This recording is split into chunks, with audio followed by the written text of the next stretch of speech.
Berbicara mengenai alam semesta ini, alam semesta memang seperti yang bisa kalian lihat sendiri dipenuhi oleh bintang. Jumlah pastinya memang belum diketahui ada berapa banyak bintang di alam semesta. Tapi apakah kalian pernah sekedar bertanya pada diri sendiri, bintang apakah yang pertama kali muncul di alam semesta ini? Alam semesta kan ada awalnya, yaitu diawali dengan sebuah dentuman besar yang dikenal dengan nama Big Bang. Lalu, apakah ada bintang pertama yang muncul dan mengawali kelahiran bintang lainnya di seluruh penjuru alam semesta? Wah, pembahasan ini bakalan seru banget nih.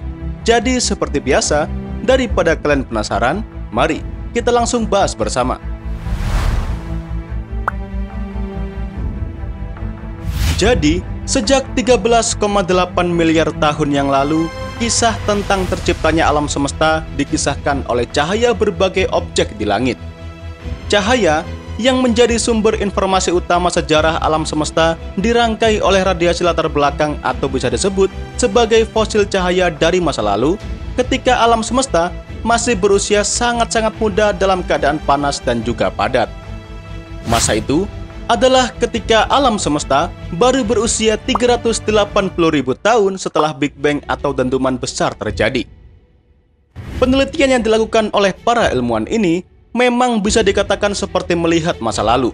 Dan untuk mempelajari kembali masa lalu alam semesta ini, Wahana Antariksa Planck melakukan survei dari tahun 2009 sampai 2013 untuk melihat perbedaan temperatur pada radiasi latar belakang. Kemudian dari seluruh hasil penelitiannya, Wahana Antariksa Planck menemukan kalau radiasi latar belakang memiliki petunjuk lain terkait sejarah kosmis yang terekam dalam polarisasi.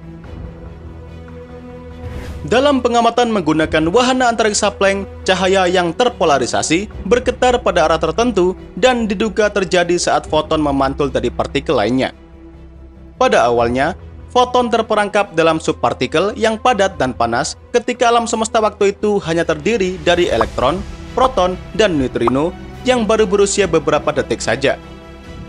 Dalam kondisi alam semesta yang masih sangat muda, keadaannya waktu itu sangat padat dan menyebabkan elektron dan foton saling bertabrakan terus-menerus yang pada akhirnya cahaya di alam semesta tidak dapat bergerak terlalu jauh karena pasti akan bertabrakan dengan elektron lain dan akibatnya alam semesta waktu muda akan tampak sangat berkabut.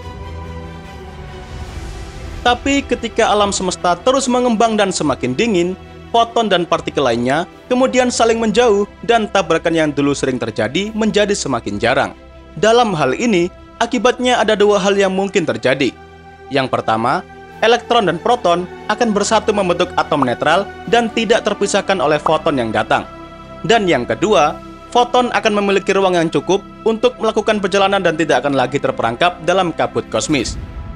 Saat terbebas, cahaya akan memulai perjalanannya dengan membawa kisah dari pertemuan terakhirnya dengan elektron yang kemudian terekam dalam polarisasi pada radiasi latar belakang. Polarisasi pada radiasi latar belakang juga menunjukkan fluktuasi yang sangat kecil dari satu tempat ke tempat lainnya di alam semesta ini. Dan salah satunya adalah fluktuasi temperatur yang mempresentasikan kondisi alam semesta ketika cahaya dan materi akan berpisah. Jadi informasi inilah yang digunakan oleh para astronom untuk mengetahui usia alam semesta, laju pemurnian alam semesta, dan komposisi materi, materi gelap, dan energi gelap. Kemudian selain itu tadi, data polarisasi dari Planck memberi jawaban baru atas pertanyaan yang di awal tadi, yaitu kapan bintang pertama di alam semesta ini dilahirkan. Ketika radiasi latar belakang memulai perjalanannya, alam semesta pada waktu itu masih sangat berbeda dengan saat ini, dan butuh waktu yang cukup lama sampai bintang pertama terbentuk. Kemudian informasi dari polarisasi radiasi latar belakang yang diperoleh Wahana Antariksa Planck tadi menunjukkan bahwa masa kegelapan di alam semesta berakhir sekitar 550 juta tahun setelah Big Bang atau lebih lama 100 juta tahun dibanding teori yang sudah ada sebelumnya. Masa kegelapan di alam semesta berakhir ketika bintang pertama mulai bersinar dan ketika cahayanya berinteraksi dengan gas. Maka, semakin banyak atom yang akan kembali pada partikel asalnya, yaitu proton dan elektron. Inilah yang dikenal sebagai era reionisasi. Waktu itu, elektron yang baru saja terbebas sekali lagi bertabrakan dengan cahaya dari radiasi latar belakang, dan setelah 380.000 tahun, pertemuan antara elektron dan foton pada akhirnya menyisakan jejak pada polarisasi radiasi latar belakang. Proses reionisasi berakhir ketika alam semesta berusia 900 juta tahun. Dalam analisa polarisasi radiasi latar belakang sebelumnya, awal era reionisasi tadi terjadi 450 juta tahun setelah Big Bang. Sedangkan hasil yang diperoleh oleh wahana antariksa Planck justru menunjukkan era reionisasi dimulai 550 juta tahun setelah terjadinya Big Bang. Untuk kapan bintang pertama terbentuk di alam semesta ini, dalam pengamatan teleskop Hubble memberikan informasi kalau galaksi awal di alam semesta mulai terbentuk sekitar 300 sampai 400 juta tahun setelah Big Bang. Nah, itu artinya pembentukan galaksi tersebut seharusnya tidak sukses dalam waktu singkat, mengingat era reionisasi saja yang kita jelaskan tadi dimulai 450 juta tahun setelah Big Bang. Jadi, dibutuhkan sumber energi yang luar biasa lainnya untuk menjelaskan sejarah reionisasi. Sedangkan informasi yang diperoleh dari wahana antariksa Planck justru mengurangi masalah tersebut, di mana reionisasi justru dimulai lebih lambat 100 juta tahun. Dan dengan demikian, memberi waktu bagi berbagai bintang dan galaksi untuk dapat terbentuk.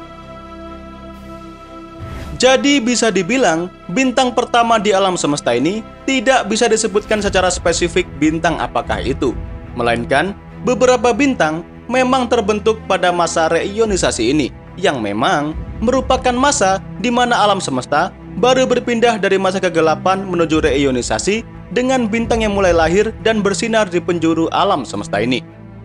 Oke, jadi mungkin itu saja pembahasan yang bisa kita sampaikan pada video kali ini. Seperti biasanya, semoga bisa memberikan pengetahuan baru mengenai dunia astronomi sekaligus hiburan buat kalian semua. Jangan lupa, kedepannya masih akan ada banyak lagi pembahasan mengenai dunia astronomi yang akan kita sampaikan, dan tentunya bakal sayang banget untuk dilewatkan. So, jangan sampai ketinggalan video selanjutnya. Nah, sebelum meninggalkan video ini, jangan lupa untuk like dan subscribe agar channel Nasi bisa terus berkembang. Jangan lupa juga untuk share video ini ke teman-teman kalian agar bermanfaat untuk semuanya. Jadi sampai di sini dulu ya. Terima kasih dan sampai jumpa di video selanjutnya.